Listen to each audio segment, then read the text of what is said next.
for now, Dr. Adrian Kay. Thanks both very much indeed. Now, imagine every pupil in your child's school gone missing, and 3 weeks later they've still not been found. Well, it might sound like a horror film, but that's exactly what's happened in Nigeria, where more than 200 girls were kidnapped by a militant Islamic group. Well, in a video, the leader of the Boko Haram group admitted taking the girls, and he's threatened to sell them. Pressure's now building on the UK and the US to help in those attempts to free them. Well, we're now joined by the Nigerian commentator Patrick Okaney, who lived in the region for nearly 20 years. Good morning to you. Good morning. It's just staggering, isn't it, that this number of girls can be taken. We've heard threats that they're going to be sold. What do you think has happened to them? Based on local reports, some of the girls have been married off to some of the Boko Haram militants. This happened barely 3 days after the event. They took them on Monday, Tuesday. By Friday, they had married some of them off. This is not the first time such a thing has happened, but unfortunately, this is the first time they've taken such a large number of girls at one go. And it just seems unthinkable. If we had this situation in the UK, for example, where more than 200 primary school girls were taken, there would be outrage. It's inconceivable that action wouldn't have been taken. So why do you think more isn't being done by either Nigerian government or internationally? There is outrage in Nigeria. All you need to do is to look on social media. In fact, that is what has sustained the interest in this case at this point in time.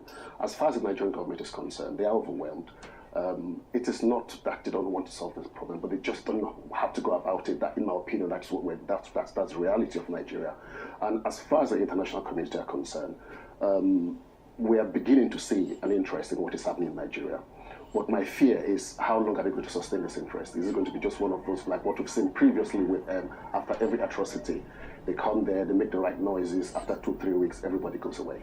And what about this group, Boko Haram? Because the Nigerian government has spoken about whether they'd be able to negotiate with them. Is that likely from what you know about the group? Very unlikely. Though previously, before now, they've had back channels to Boko Haram. Again, you have to understand what drives them. And I think, again, this is where the Nigerian government has gotten it wrong. Because the approach to them was similar to what they used for the Niger Delta militants, who are materially driven.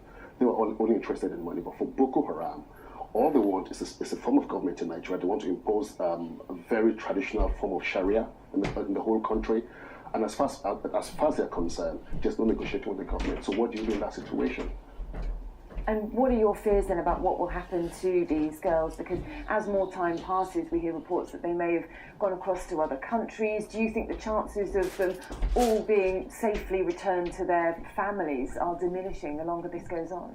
I wish I could tell you that yes, they'll be found, but unfortunately, I don't think that's going to be the case. Like you rightly pointed out, it's been close to 3 weeks now since this happened, and from local reports, based on what I've gathered, what I've been told by people in the area, the girls have not been taken to one camp. And again, this is the wrong mentality in terms of what people think has happened. They have this notion that the girls have been taken to one camp and they can sort of go and carry out a rescue mission. That is not the case. Boko Haram have got different camps in Nigeria. And the girls have been taken to some of these camps, and some of them have been taken outside Nigeria. So I wish I could say otherwise, but I don't see a situation where all these girls will be rescued before, because like I mentioned before, this has happened before.